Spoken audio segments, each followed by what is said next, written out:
Good evening, everyone, and welcome to episode 130 of the Retrospectives podcast, Vanquish. My name is Patrick Arthur, and I'm joined, as always, by my co-host, James Sterlings. James, we're tackling Vanquish. This is a game that I had heard a lot about upon the time of its release, but because it was a console exclusive to the PS3, I never actually played it. Is this a game that you were familiar with before I decided to choose it for the show, or was this completely fresh to your eyes? I was very familiar with the existence of this game, but I hadn't actually played it myself. I actually played quite a few of Platinum's games around this era, like stuff like Bayonetta, Wonderful 101, Metal Gear Rising, and that kind of stuff. I think I even played like the Legend of Korra game when it came out, so I was quite a big fan of the studio around this period, but this was one of the blind spots on my radar, so I was actually pretty keen to do this. It is a fascinating concept for a game because, for those who don't know, Vanquish is essentially trying to fuse that action character style from Bayonetta or Devil May Cry with a third-person shooter, and you'd think that these two genres are impossibly at odds with one another. But they managed to work some magic with this game and did some stuff that I didn't really think would be possible.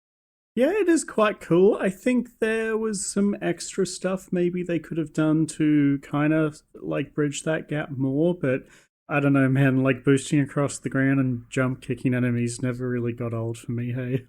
Yeah, I do think, however, there is a lot to talk about with this game. I don't think it is all good. And perhaps there were some fundamental limitations that they put themselves under with this, or maybe they just made the wrong design decisions. All good stuff that we'll be getting to in this episode. So for those who've never heard of us before, James and I are the Retrospectives podcast. What we do each and every episode is we play a classic game of the past and then we discuss it from a modern lens. We're not here to understand the game under the context in which it was produced or have a nostalgic evaluation. We simply want to review and discuss how good this game was to play today. So Vanquish, firstly, we should talk a little bit about how we played it because this game has a few different versions. It was originally released in 2010, as we mentioned before, developed by Platinum Games. For the PS3 and Xbox 360, so it was a console exclusive, the big reason I missed out on it. It was, however, later released for PC in 2017 with full mouse and keyboard controls, thank God. So, James, I played on PC, of course. Did you play on PC as well, or did you have a console, or did you emulate this? Yeah, I played on Steam as well. I actually originally began playing this one on controller, and then at some point migrated to mouse and keyboard because I found that aiming during slow motion is just massively easier with a mouse compared to controller. So, but both worked totally fine. If it wasn't for that one thing, I probably would have stuck with controller for an action game. Yeah, I think it is interesting because definitely for a third-person action game, if I'm playing Devil May Cry, or Dark Souls or whatever, I obviously would far prefer a controller.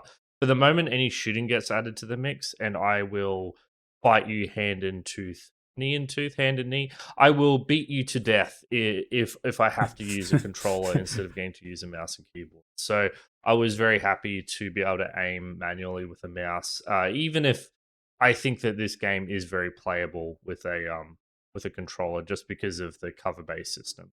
So let's stop stuffing around, Jazz. It's been a few minutes. That's enough time. Let's talk about the video game Vanquish. Yep. All right. So let's start off with the story and the presentation, the aesthetic, the world building of Vanquish. So the basic idea behind Vanquish is that you work for DARPA, your name is Sam, and you are a super soldier, and you're wearing a super suit that lets you boost. Boost lets you slide around super fast. It lets you do a cool melee attack and jump and flip over things.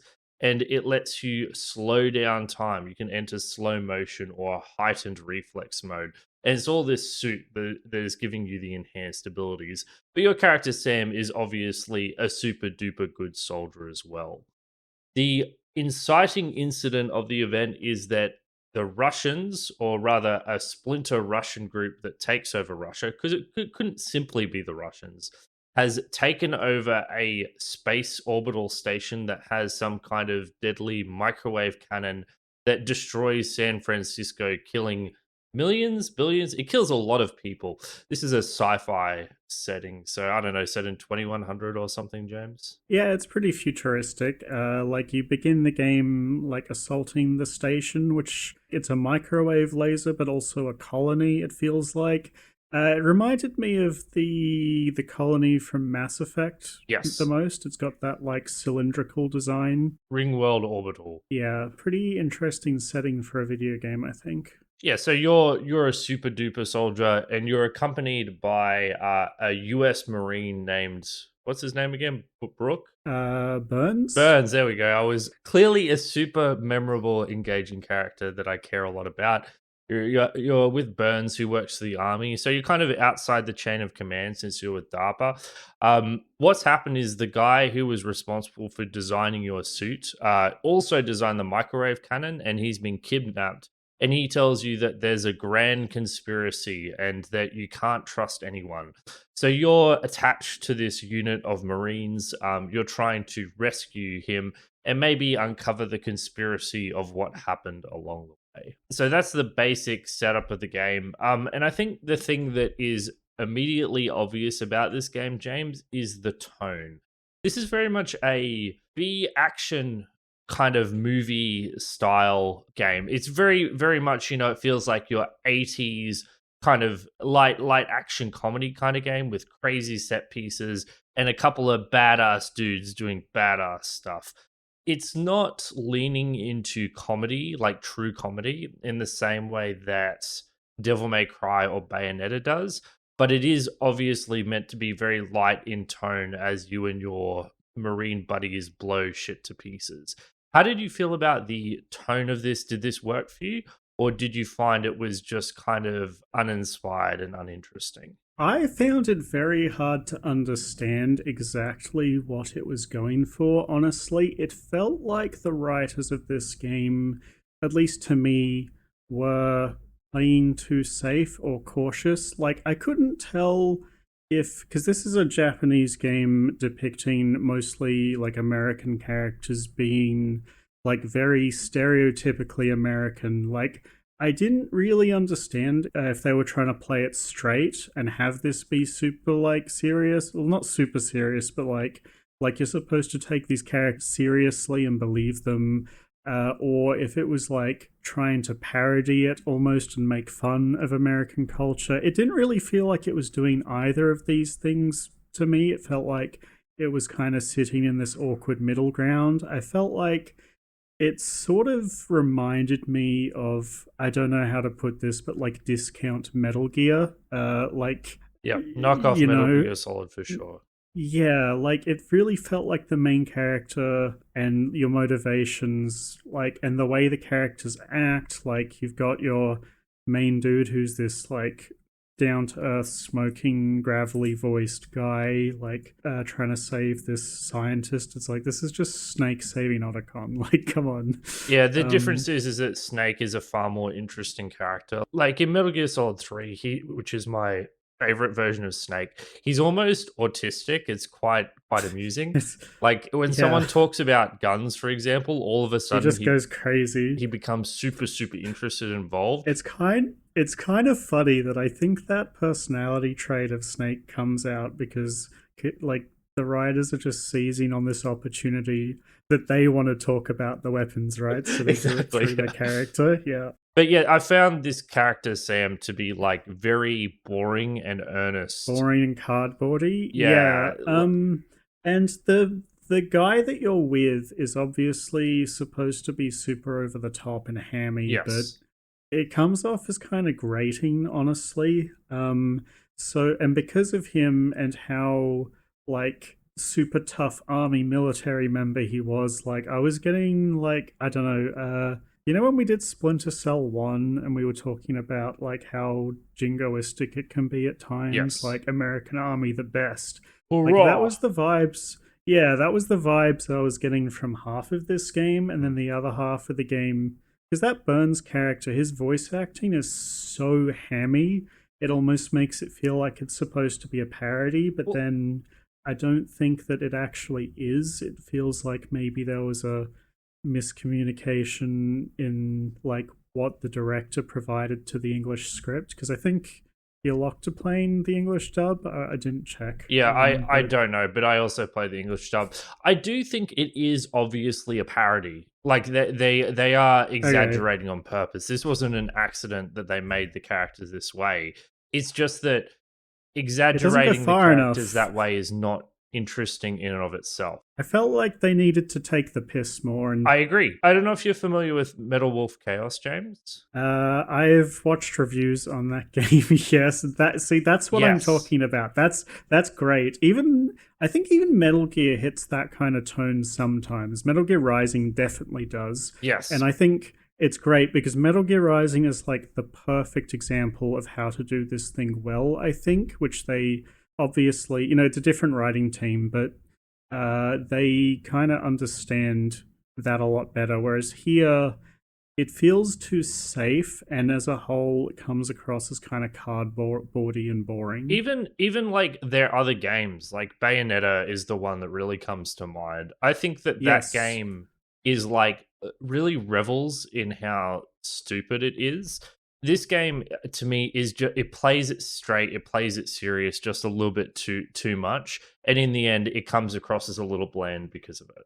Yeah, I would largely agree with that. And I think that's kind of a shame too, because I think like the premise and the setting like on this space station is actually quite cool and you could do a lot with that.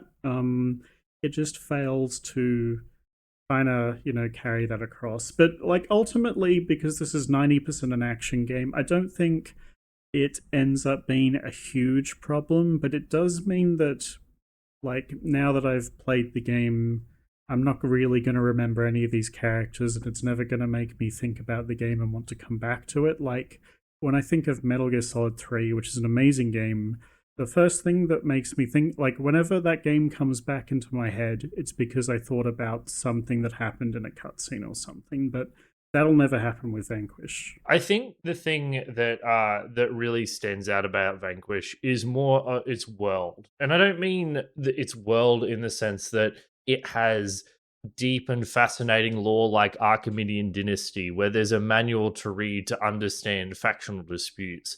It's more in the aesthetic design of the station and a lot of the Yes. presentation of these encounters that you go through.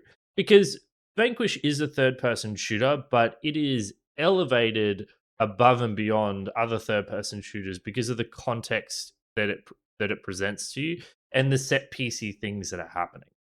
To give you a few examples of that, something that really stands out as a small detail, but is incredibly cool, is your gun. Your gun is a modular weapons platform. So you have a base gun, and that's it. And when you pick up other guns or swap between guns, what happens is that your gun morphs between being a laser cannon to a pistol to a sniper rifle. The animation for this thing is It's crazy, unbelievable. super cool. Like it Yeah. is so cool, so slick, and it's just such a small little detail that they've put a tremendous amount of effort into creating this really cool visual. And I would like just sit there and watch flicking my guns with the Yeah. weapon wheel because it looked so amazingly cool.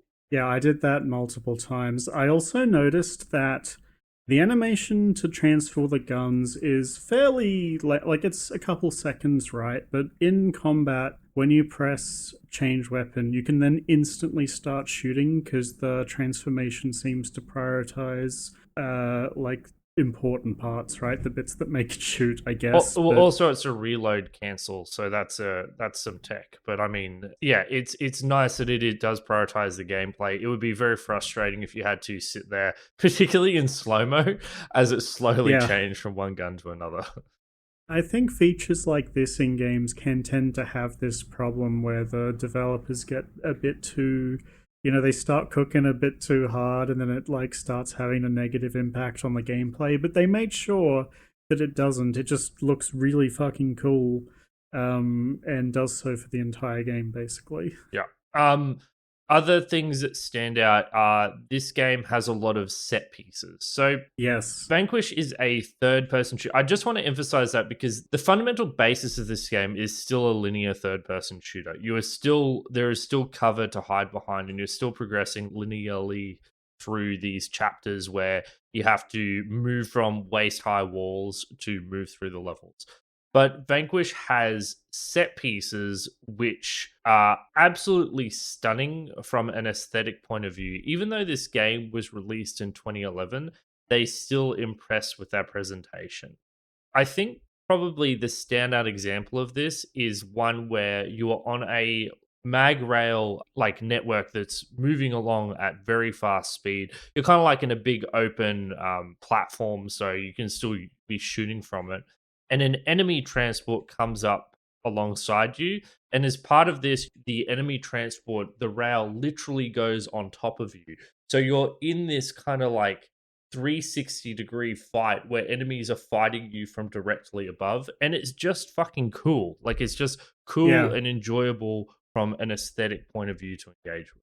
My personal favorite part was so we discussed earlier that the space station is like that cylindrical design with the Yep. city on the inside. There's this part where you go in the mag rail directly down the side, and the camera kind of like zooms back, and you get that feeling like when you're at the top of a roller coaster and it goes down for the first time and it goes super fast, and you see the city like rushing past you. It looks sick.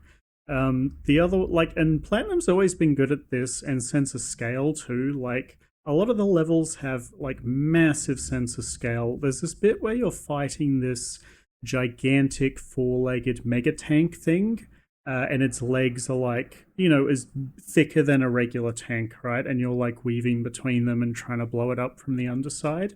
And that level takes you around some legs. And the whole time, like, it's just there in the background, and you're having to like take its guns apart bit by bit.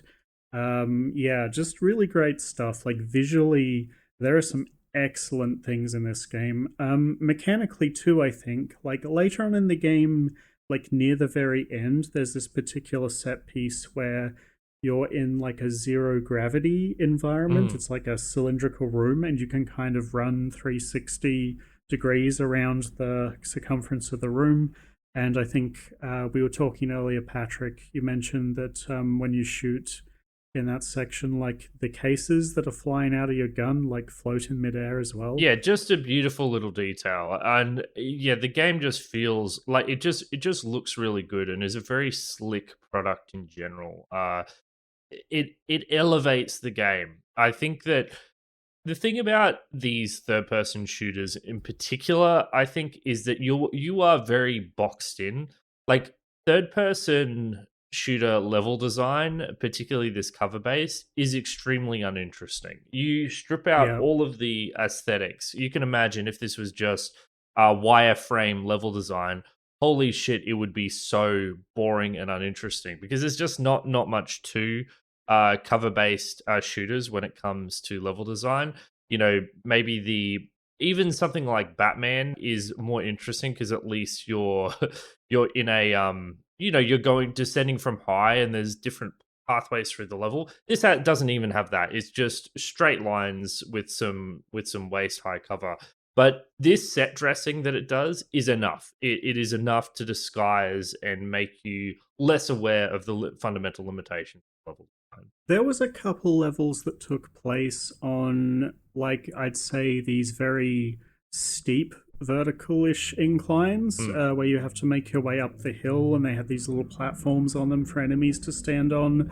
I felt those levels were pretty good. Like, in general, I kind of get behind what you're saying, that these third-person shooter games, mechanically, they sort of work a bit better with less verticality, I feel, although typically having a lot of that is something I enjoy in games. So you end up with a lot of like flat areas with barrels and stuff to hide behind, maybe like a staircase up onto a platform if you're lucky, lots of pillars to hide behind, that kind of thing. But in general, not a lot of like super exciting geometry in the level to make battles interesting. Even then, James, I think that the problem is that they're still gated, those ones with a higher incline or whatever, in that you Yeah. kill the enemies and then when you reach a certain point in the level, new enemies will spawn, or there will be a literal gate in your way, so you run up to the next door or thing that's designed to explode and then you do the next bit. Maybe it's just me, but I still feel like there's something kind of like plodding about the pacing of, I guess, the macro pacing of these third person shooters. Yeah, there was one section I want to give credit to near the beginning. There were these four soldiers kind of tied up on these poles. And in that area, there was, or at least the room before, there was actually quite a bit of up and down that you could do. Mm. It's just that it was kind of relegated to that earlier part of the game. So I kind of agree with you, though. Like, even though the levels are kind of dull if you strip them down like that, the window dressing on what's happening in the background and around the world as you're playing ends up being just like making up for that to some degree, I think, because it's quite like cool to be shooting and also watching this stuff happening off on the side. The other thing I want to Um, highlight here from an aesthetic point of view is the design of the enemies and the bosses. mm, Absolutely fantastic. Um, yep, Even the regular enemies have quite cool dismemberment and reaction to you shooting them. You know, they're getting flinched and their limbs are falling off. But the bosses are insanely creative and well designed and beautiful. The one that stands out that James and I both thought was phenomenal was the unknown boss, which is essentially a core that has hundreds of like moving parts that form a protective shell. And the way that but the shell is kind of like not rigid. It's a bunch of small components that are kind of like held together by gravity. And the way it shifts and moves and presents itself as a threat is absolutely phenomenal. And it must have taken them like months to design this one boss. Uh, yeah, it's kind of like a massive junk that rolls around itself like a slime almost, and then reconfigures itself to attack you. It looks, yeah, amazing. It crawls up walls. I think it goes underground sometimes or in pipes. Yeah, there's that And one then fight like where it all goes the into the vents and then ambushes you. yeah, and then all the bits will form together to make like a stationary laser turret. Which like you need like is when it's most vulnerable, so you can slow mo to get some extra time hitting it. It's just sick. It just looks really cool, and like in general, these days I sort of prefer my games to be more like decision heavy and about tight tactical gameplay. Hmm. I think Vanquish is like more of a fun action romp kind of game, and I think for that audience, and at least the mindset I had while I was playing it, um, focusing on set pieces and just cool things, I think, is a good idea rather than like super tight, perfect gameplay. Wow, that's I think the interesting. I audience, because I do think that probably for a first playthrough, this like I guess losing yourself in the presentation and set pieces is pretty enjoyable.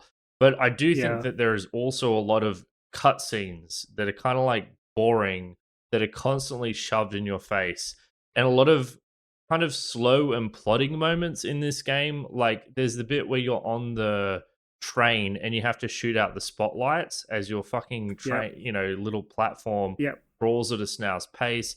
There are lots of bits where the game literally slows you down and puts you in first person mode, so you can't move very quickly. I don't disagree with any of that. Okay.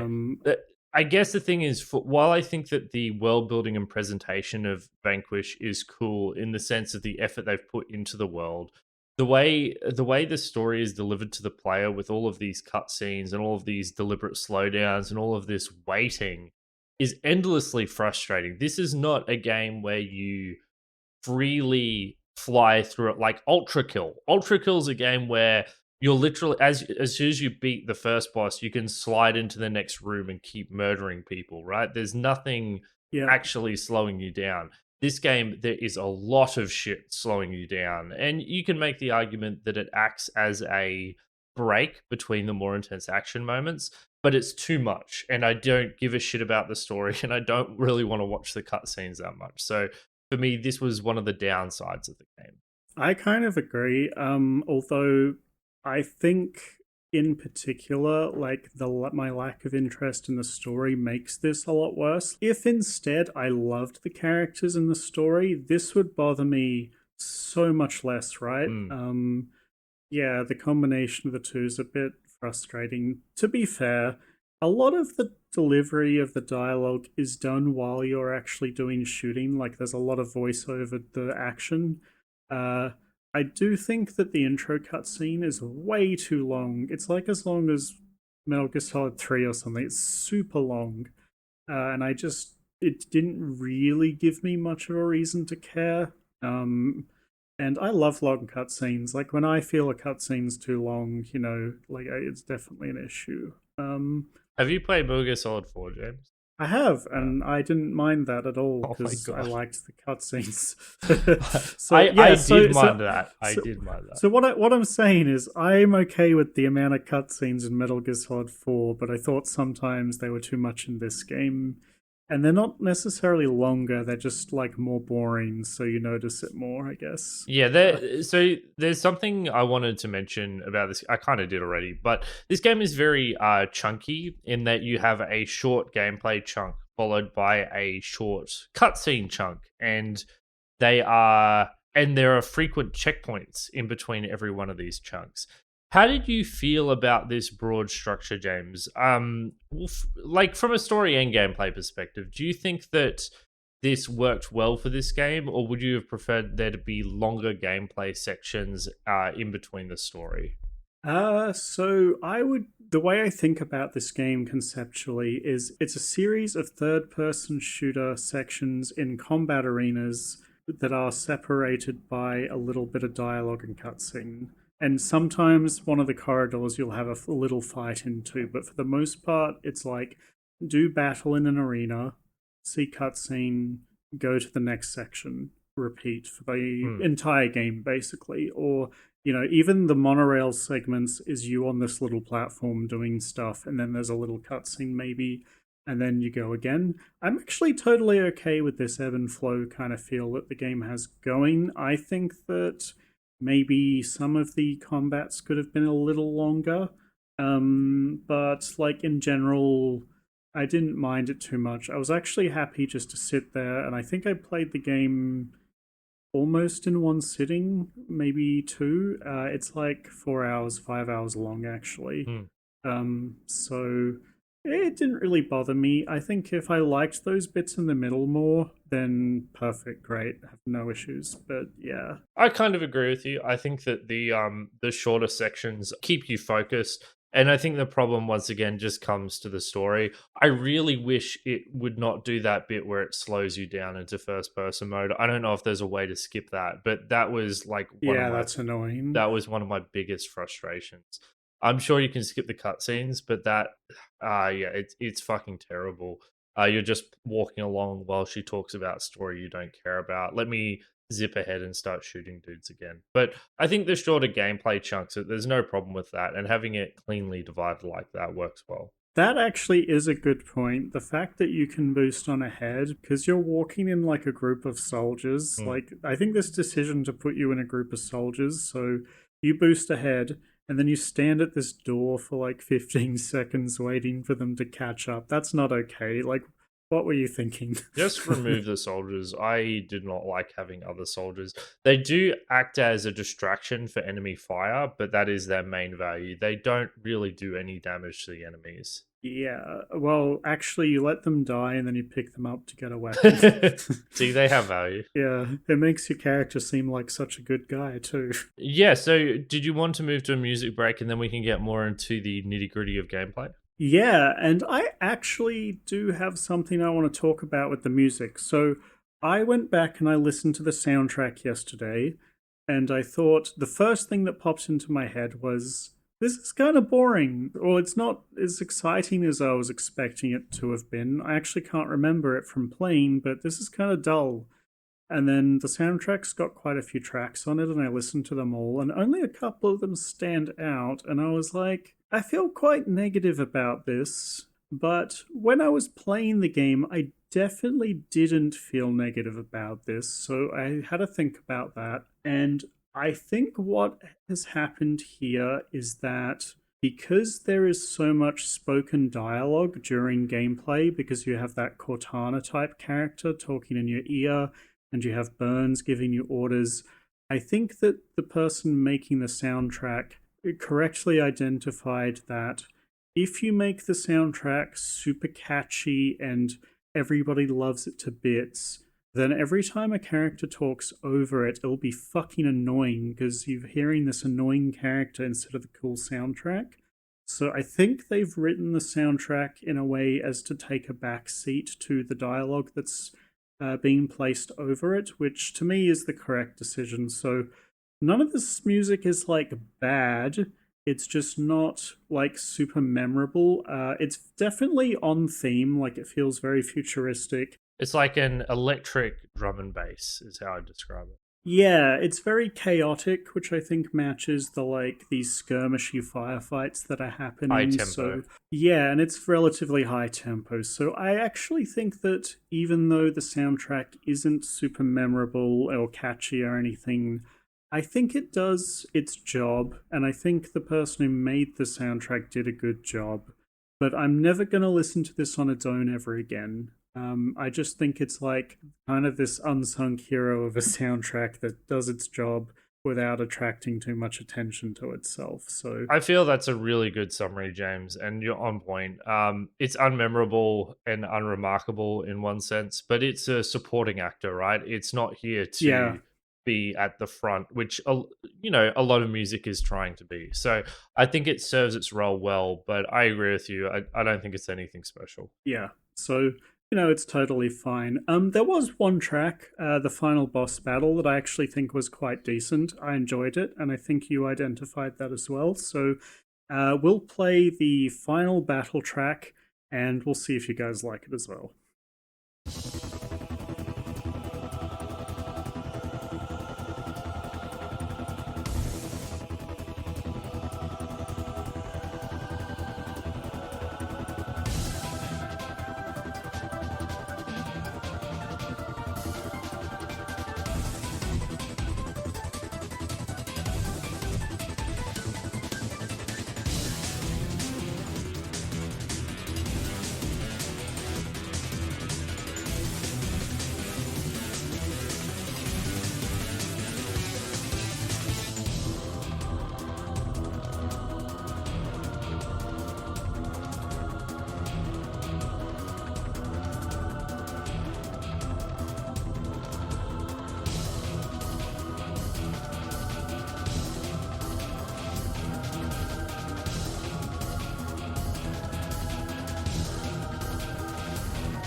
Alrighty, that was the track for the final battle. Do we want to get stuck into gameplay a bit deeper now that we've spoken a bit about aesthetics and story and music? Let's do it. So, third person shooter. You play a mega soldier who can slow down time and he can boost and slide around at super fast speed. Now, this boost is functionally a sprint, but the fact that it's a boost means that you don't get that weird field of view thing you do with Most third-person shooters where you get like an over-the-shoulder sprint, this is something that you have to deal with in Metal Gear Solid 5. You kind of can still slide around freely in any direction instantly and still maintain a decent field of view. So you are more maneuverable than in most third-person shooters. It's got the usual stuff, so you can hide behind cover, you can jump over cover, and you can snap between cover pieces pretty easily, as well as using the boost. The other massive gameplay feature is, of course, slow motion. So, slow motion isn't something that you activate by pressing a button. If you do a dive or jump over cover and aim as you do this, you enter slow mo. I think you can also trigger off a melee kick, but most of the time you're activating slow mo when you dive. There is also the feature of when you get near death, your slow motion will automatically kick in, and there is no way to turn it off.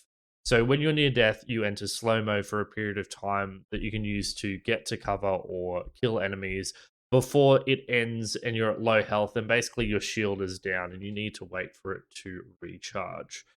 I guess where I want to start is before we get into all that is I just want to talk about the guns and the moment to moment gameplay of shooting enemies.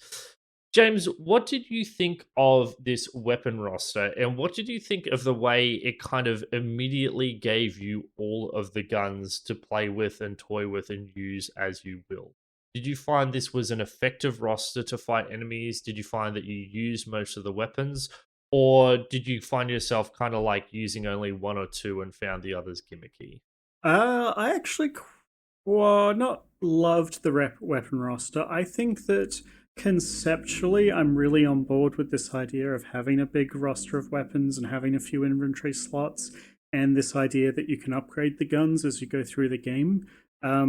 I think that in practice, one of the big issues with the roster for me is balance. I think some of these weapons end up being much more effective than others, and I think that frustratingly, a couple of the conceptually cool and gimmicky weapons are very bad in terms of like actual use. For example, there is a lock-on laser that you can lock on to a few enemies and shoot some homing missiles at them. It does the most pathetic damage like ever. Like I Basically, may only as well against just the go. fodder enemies. Yeah, even then, I would rather just shoot them with like the pistol or something. Can Although we the can we pistol's talk kind about of at that? a Because premium. for me, the pistol was like the god The weapon of this best game. weapon. Yeah, the pistol is like the anti-armor weapon. It does heaps of damage, is super Yeah, accurate, it's a and fires sniper, relatively perfect quickly. accuracy, kills it even kills like the elite mobs in one headshot. It can shoot. It's as accurate as a sniper rifle. Has the same effective range. Is anti armor, so it does more damage against the mini bosses and the bosses. It's unbelievable. I don't know It's what the hell sick. they were thinking, honestly, because I used every weapon upgrade on this to get my ammo back for the gun. Well, it's amazing. It's like up there with the Halo 1 It's pistol better. as like one of the best ever. Honestly, I really like this trope of making the pistol super strong because it's like such a visually unassuming weapon, and then when you use it and actually like kicks ass, it's kind of cool. I was okay with that. My favorite gun was actually the LFE, the low frequency energy gun, the one that shoots the little ball that travels kind of Oh, slowly. really? Okay. Yeah, because it one hits mooks. It travels slow enough that it can sometimes double hit things, and it always staggers big enemies with one hit. Hmm. Like every single time, like the giant robots get staggered by it. And I kind of have a soft spot for this kind of gun because there's one like this in, I think it's Ratchet and Clank 2. That was always my favorite thing ever. That gun's better than this, but this is still quite cool. You can use it. Yeah, the only limiting factor is the range at which you can use it, but I tended to carry either the pistol or the sniper rifle with me as well to compensate. The other weapon that annoyed me a bit, I guess, is the disc launcher. It actually had a really good melee attack, which you could use to delete like semi elite enemies quite effectively. But the actual projectile sucked. It was awful. It was slow, did no damage, kind of useless. Sniper was good. I used that a lot. Shotgun, I didn't use very much at all, but then later in the game, I started using it and was like, this actually does a lot of damage. I should have tried this sooner. And then you have three flavors of machine gun, uh, which I don't know. One, like, I feel like you just pick your preference there and upgrade one of They them. They basically have kind of did different the levels same of thing. accuracy and damage. So the assault rifle is the most accurate, does the least damage, and then I think it's like the boost rifle, the pulse rifle, is the least Yeah, the accurate but boost. does the most damage. Yeah, and doesn't have much ammo either. No. So, weapon roster, I was okay. It wasn't like an all-time great weapon roster, but I like felt fine about it overall. I had two grenades, which were both very useful.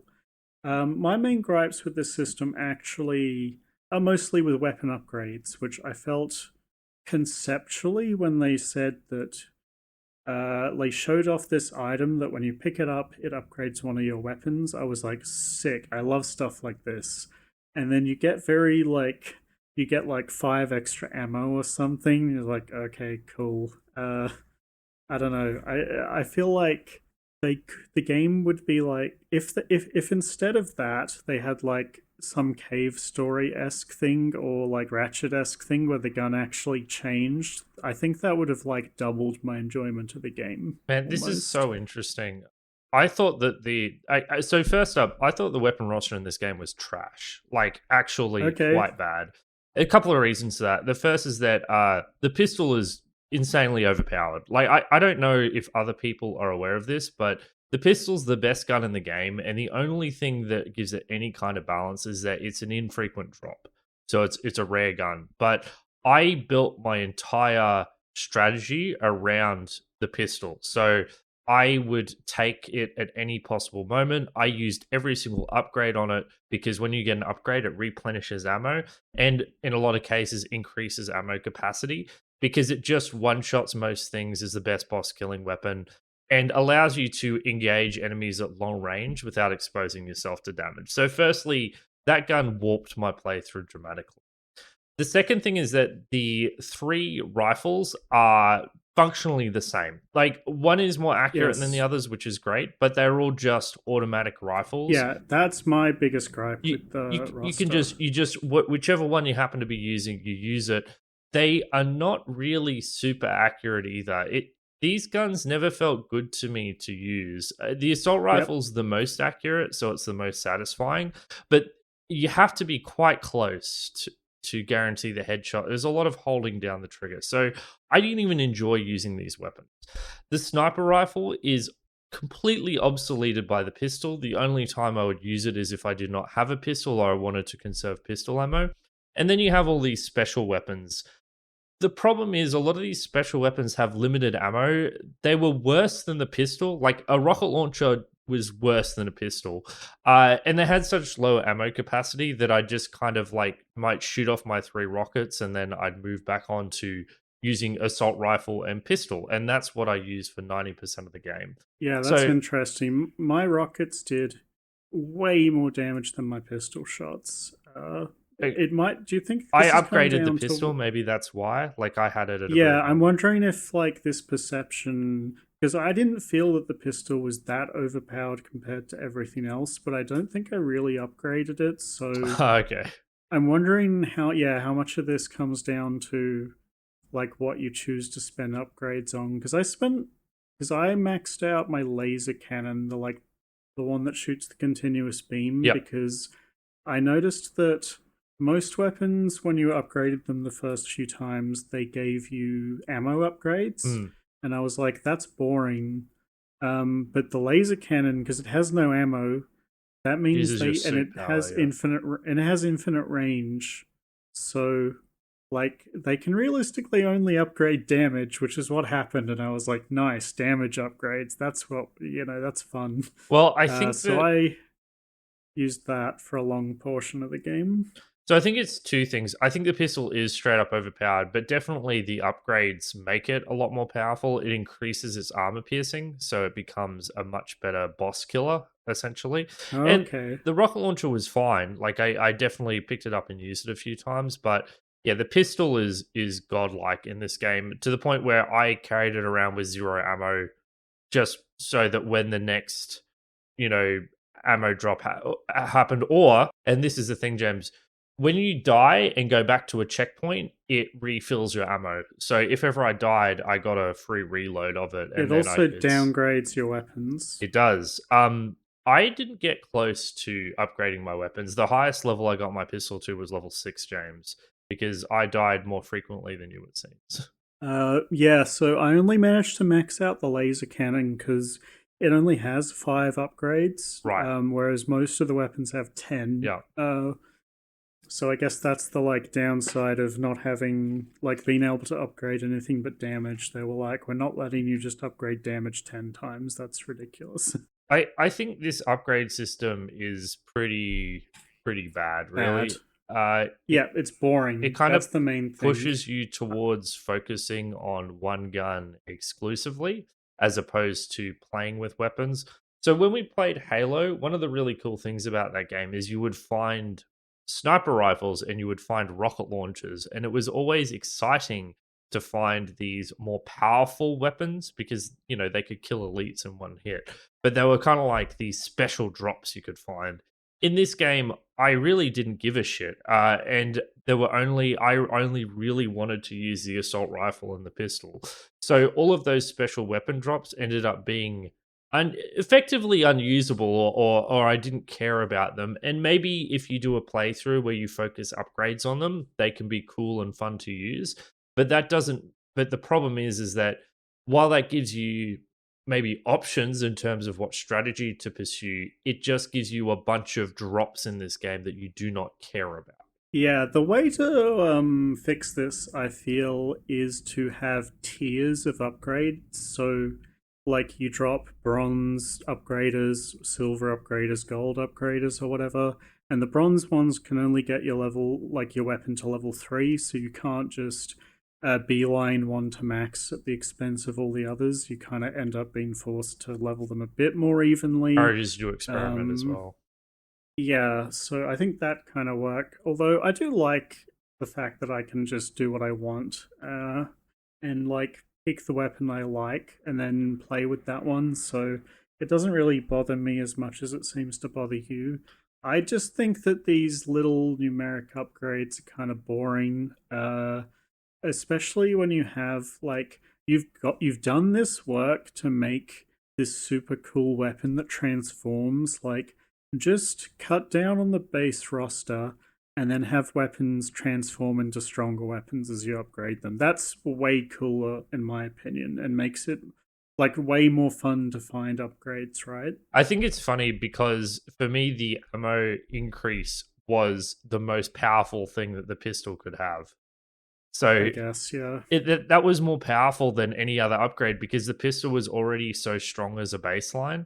So I didn't need it to do anything else because it was already killing, you know, regular enemies and one hits. And it would kill the, you know, those mini boss enemies, like the larger ones. It would kill Yeah. those in 4 bullets. Like, Really? Okay, mine was, yeah, I was killing those quite slowly, yeah, and I was playing on normal, I think. it's Yeah. insane. I was playing on hard and it still killed them in maybe 5, depending on how accurate my shots were, or if I could hit their weak spots. But every time I got an ammo capacity upgrade, I was overjoyed because it was just more enemies I could kill. It doing more damage or anything wouldn't really have affected how I use it, except it would have killed bosses a bit faster. Yeah, okay. I do want to balance what I'm saying by saying that the moment to moment shooting and murdering of enemies in this game is pretty good.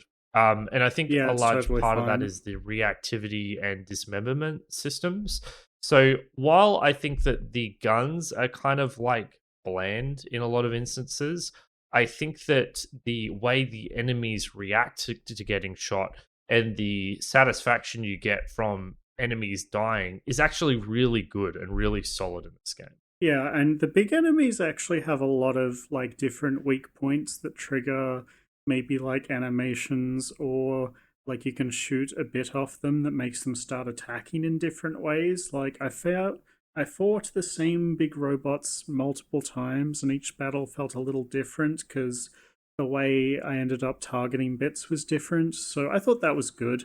I do sort of feel like, in terms of enemy design, and I guess we'll start talking about damage and stuff, is that I feel that the third person cover system is kind of at odds mechanically and conceptually with the selling point of the game that is boosting around and going super fast.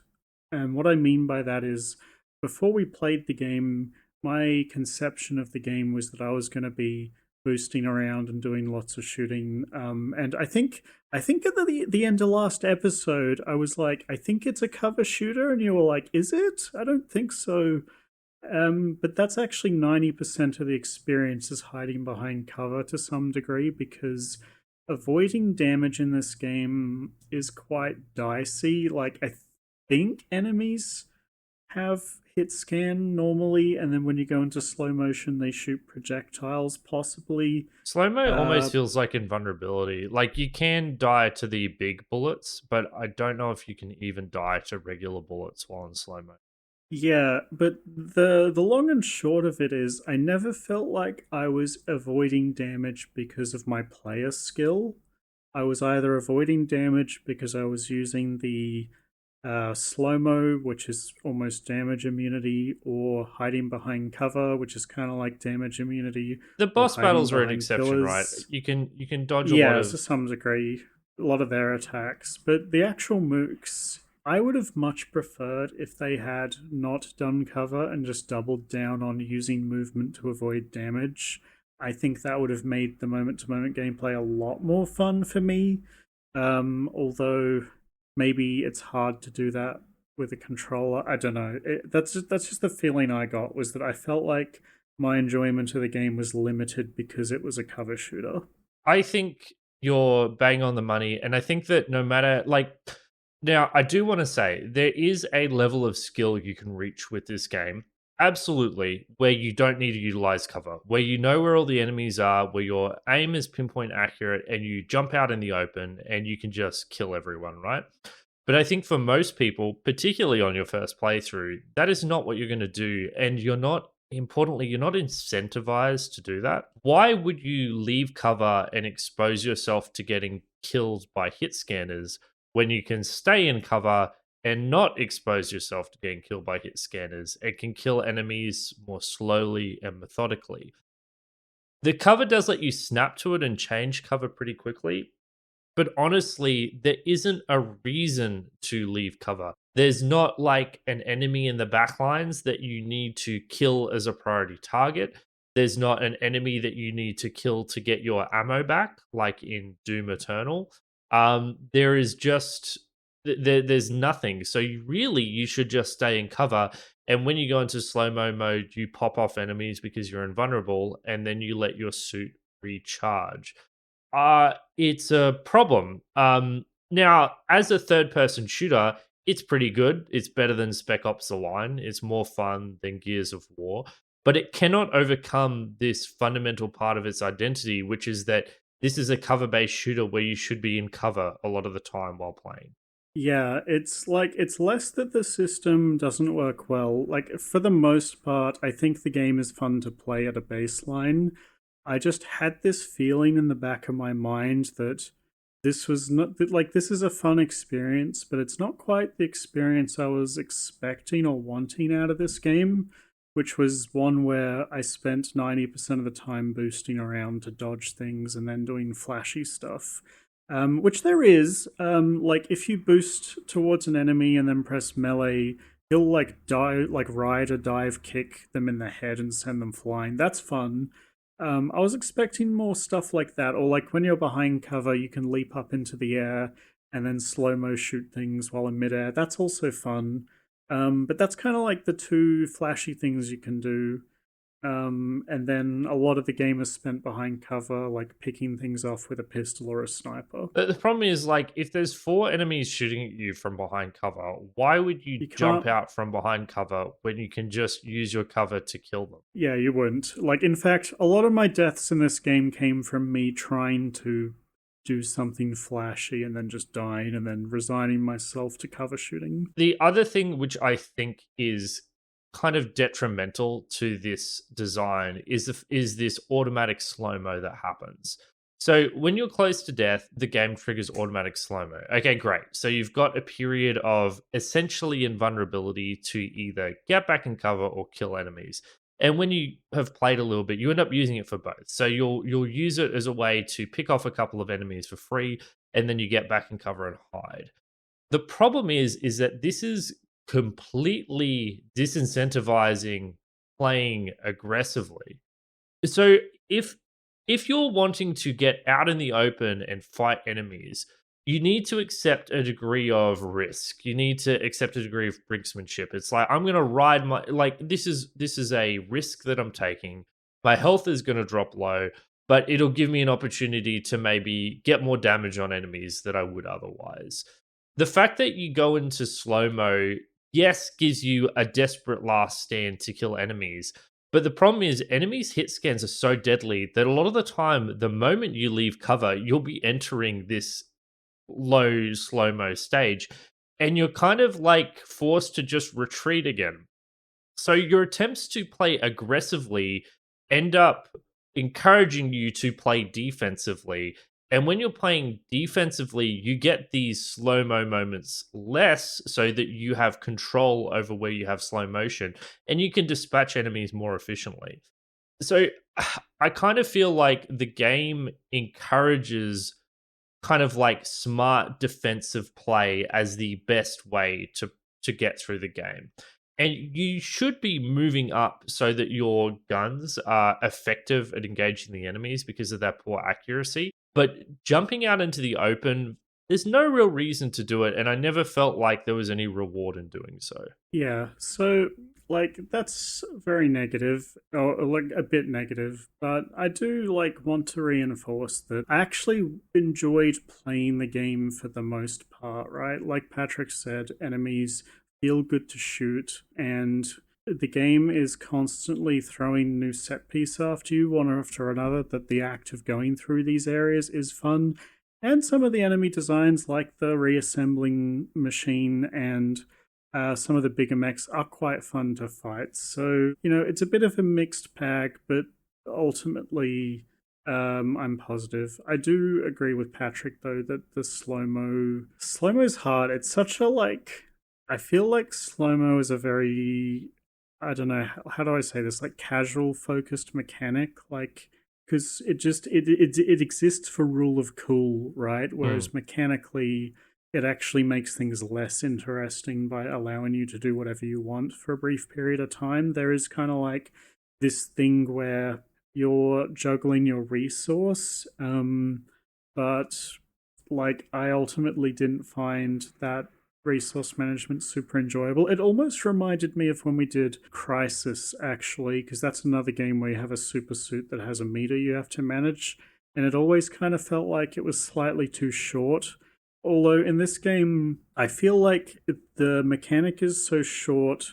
I feel like the resource is so short because slow mo is overpowered conceptually, Hmm.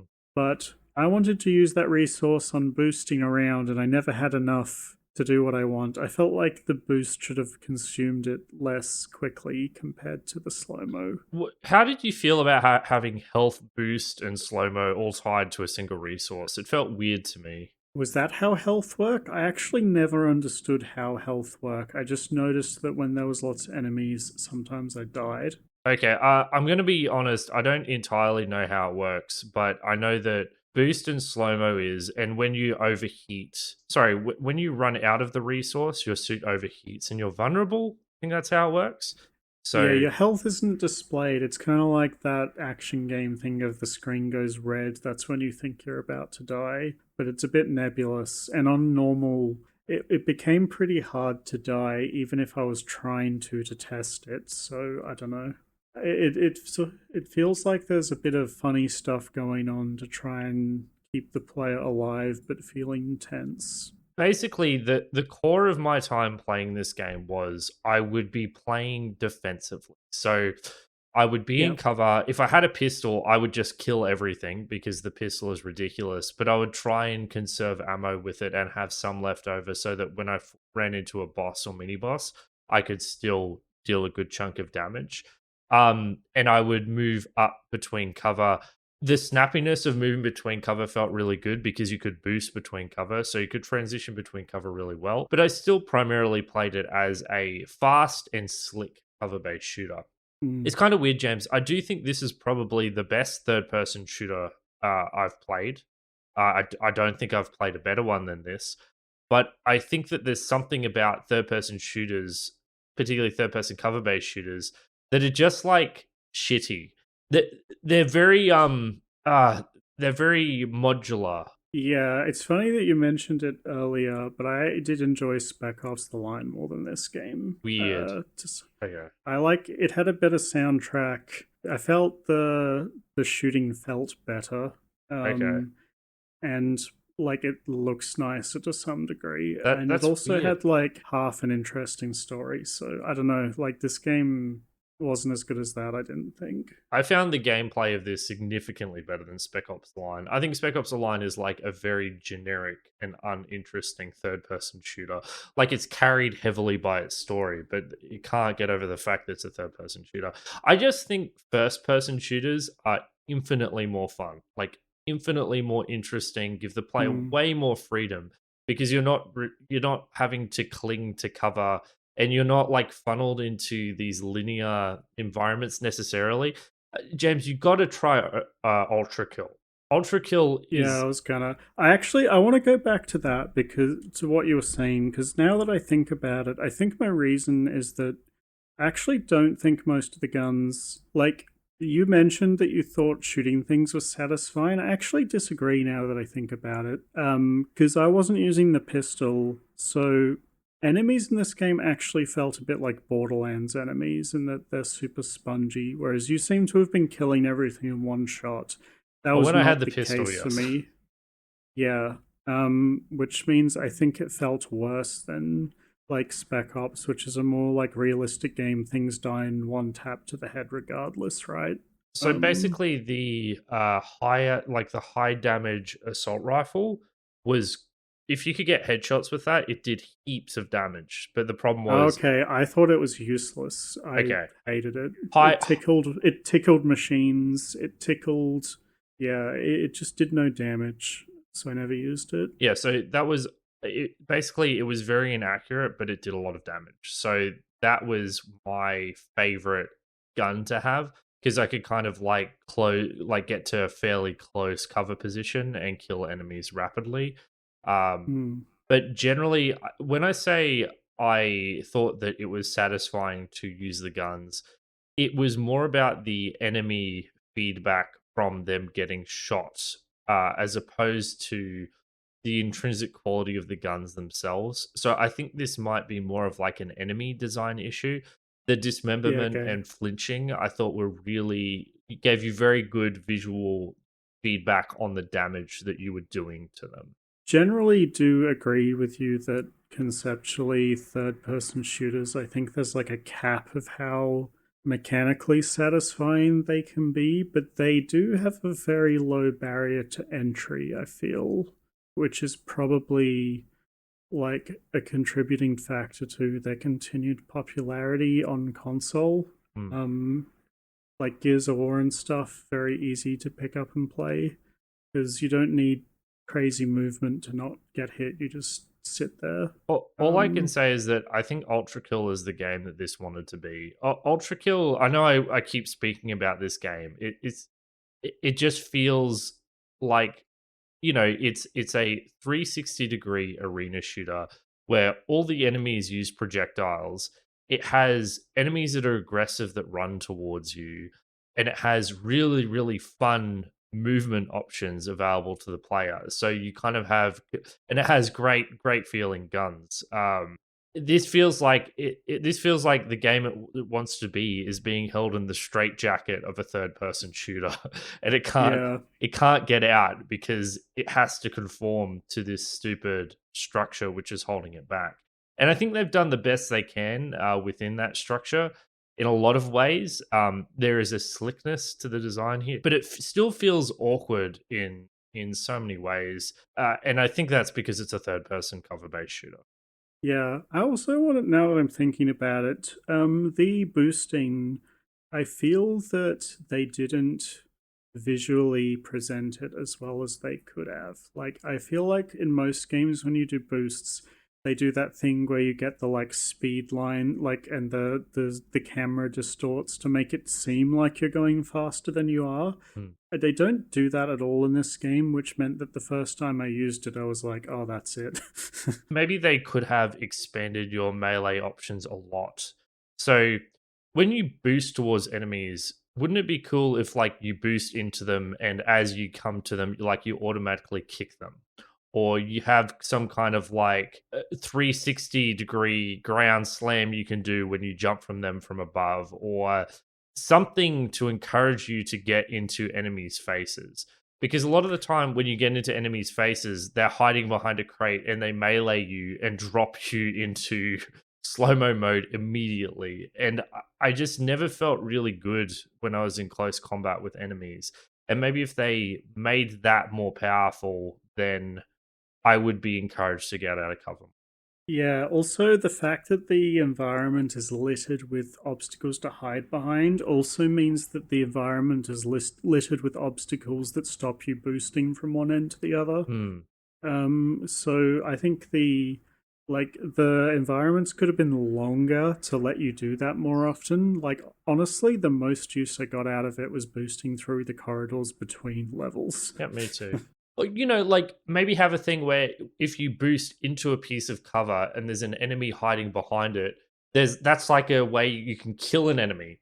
Like you vault over and stomp their face or something. I just feel like it hasn't all come together properly here to capture that more aggressive play style that the game maybe wants you to try and mess with. Yeah. So, like, I guess on the whole, it's good and fine, but it still feels like wasted potential, Yeah. was the feeling that I was getting. Do, Yeah. do you have any other major notes, James, or do you want to move to final impressions? No, I'm happy to wrap up. So I'll go first. So I actually, despite the moaning, I actually did like playing Vanquish. I thought it was fun enough for being a 4 hour long game, right? So Mm. if it had been way longer, I think it would have drained on me, but I was totally happy to sit there for 4 hours and look at the cool set pieces and play with the enemies and experience all the weapons and stuff. That was fun enough, right? So I ultimately, yeah, this is a fun game. I would recommend it, but not super highly. I wouldn't tell people to go out of their way to play this if they never have. It is a good game that could have potentially been a lot better than it is, and it's pretty clear that that's the case while you're playing it, I think. So, yeah, play Vanquish, it's fun, but don't expect an amazing, like a 10 out of 10 experience. Expect like an enjoyable 7 out of 10 experience, right? For most of the runtime, with some really cool set pieces some of the time, like the robot, the anti gravity area, the monorail segments. So just like good, silly fun. Don't take it too seriously. I also recommend Vanquish. I think this is a good game, and part of that is, as James mentioned, the fact that it's 5 hours long. If this game was twice the length, and I was doing this stuff for 10 hours, which is kind of the run length of Spec Ops: The Line, I think I would have enjoyed it far less. It's kind of amazing how perfect the runtime is here. In that it lets you fully explore all these bosses and mechanics without it ever becoming grating. I think the thing about Vanquish is it's the best third person shooter I've ever played, but for me, that's not a very high bar to clear. It's very slick, it comes together really well. The set pieces are cool and enjoyable, but you don't really get to see the full potential of its mechanics here because of the imbalance in the weapons, the pistol being so ridiculous. I was kind of funneled into playing with that at every available opportunity because of how strong it was. And overall, the forced slow mo and fundamental structure of it being a cover based shooter disincentivizes you from playing as aggressively as the game seems to want you to play. Instead, it becomes this game where you're rapidly moving between cover, rapidly dispatching enemies. And while that is enjoyable, it never escalates to me into true greatness. So I think this is an enjoyable game. I recommend it. I think in the end, I might even be slightly higher on it than James, in that I think that if I was to recommend a third person shooter to someone, this is the one I would recommend. I just don't love it. There's something about this game that just feels really awkward to me, and I don't know how to overcome that awkwardness. Give it cave story weapons. That's the way to make it really fun, I think. See, it's funny because I don't think that would actually fix the game for me. Like they need to change something about the slow motion and the level design and all that to really fix this game for me. And then it's a completely different game. So I also think people should probably play this game on normal, to be honest, rather don't do than that. hard. I think it's way more fun when you're less pressured to be super defensive, right? Such a casual, James. The thing is, playing on hard makes you use the cover shooting more, like play it more as a cover shooter, which seems to be your main issue with the game. Yeah, but the problem is, I feel like your ego is letting you, like, preventing you from having fun. Okay, here's the thing, James. If I played on normal, I wouldn't have been running out there in the open. I just would have literally never died. Like, yeah, sure. The fact that you can take more damage by running out in the open won't make me grab a shotgun and run into the open. I will continue to play this game as a cover-based shooter because that's how I play shooter games. I mean, in most instances, it's the optimal way to play. You know, you want to eliminate enemies as fast as possible, which drives you towards weapons like the pistol, right? Because it's a one-shot kill. You want to, and like I said, there's no incentive to expose yourself, so why would I expose myself? It just was more enjoyable because at least there was a sense of risk, and I had to be more efficient with the way I dispose of enemies. That's so boring. Well, I can't help it. I've been playing shooters for a long That's time, fair. and this is my preferred play style. I basically never use shotguns in video games, unless it's Doom, and then I use shotguns or Ultra Kill or Celico because those games all have systems to incentivize you to use them, whether it's aggressive enemies that close the gap or there are enemies in the backlines that you need to pursue. But this game, and those games are more fun because they do that, right? Yes. Because they incentive. Is that like that hyper optimal play style where you camp in a corner and just pick things off?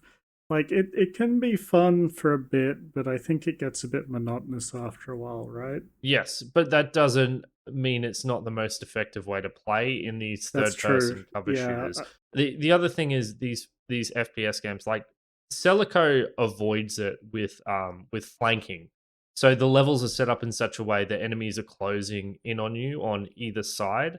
So if you literally just sit in a corner and don't make any aggressive moves to murder enemies, then you end up getting overwhelmed and flanked on both sides because the enemies close in on you too quickly. But there's no flanking in this game. It literally doesn't exist because it's all in a straight line. Yeah, enemies find their cover spot and then they sit there and they don't move, which is like boring. There are those like skiing jetpack enemies which were quite good. Like there were a couple of cases where I died to them because they did get on top of me and they're very maneuverable, but then they just became pistol fodder for me because they died in one hit as well. So I just went into slow-mo and killed all 5 of them and then moved on.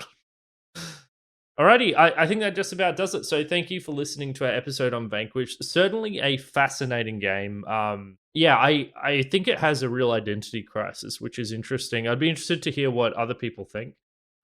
James and I are the Retrospectives podcast. We review classic games from the past. Our website is rspodcast.net. It's got links to all of our stuff, most important of which is our Discord server. If you have any suggestions or feedback or simply want to share your opinion on Vanquish, we'd love if you would drop by. And if you would like to support the show monetarily, we have a Buy Me a Coffee page, which you can, donate thousands of dollars to us for our great content. So Vanquish, done and dusted. It was my choice, James. So now we're back to you. I actually don't know what you've picked for us to play over the next few weeks. Me neither. No, we actually had a bunch of recommendations recently, and we haven't done a recommendation game for a bit now. So I think we may as well get cracking on that again. So I'm going to go in the order of request. So we got requested to play Ico, actually, which is a PlayStation 2 narrative kind of driven game about. It's kind of like the entire game is an escort quest, but a very like atmospheric one. And I've played this briefly previously and think that it's quite interesting from a discussion point of view. And it's not super long either. I think it's like 6 to 8 hours.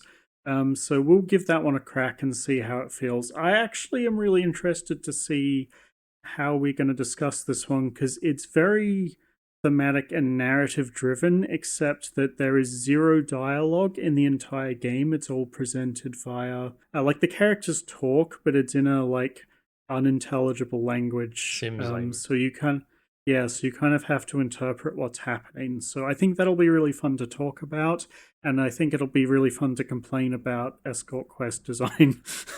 My main concern with this game is that it's going to be boring. I'm worried it's going to be very boring.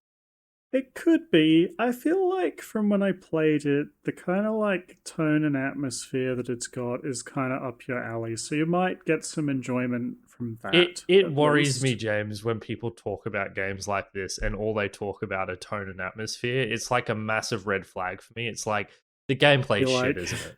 Like the gameplay is going to be shit, but people forgive it because of its tone and atmosphere. And here I am rolling my eyes. Because it's arty, you're like, you hate it? Okay. Yeah, well, that's probably going to be the case, but I want to play it anyway. I just have this feeling about Ico. I've never played it. Haven't even really looked at gameplay footage, but I just have this feeling deep in my gut that the gameplay is completely trash or just like boring and repetitive. And people are like, no, it's such an atmospheric experience. I'm like, I'm sure it is, mate. I'm sure it is. We'll find out. So yeah, we'll find out. So we'll catch you guys in a few weeks for Ico. Thanks for listening. See you then.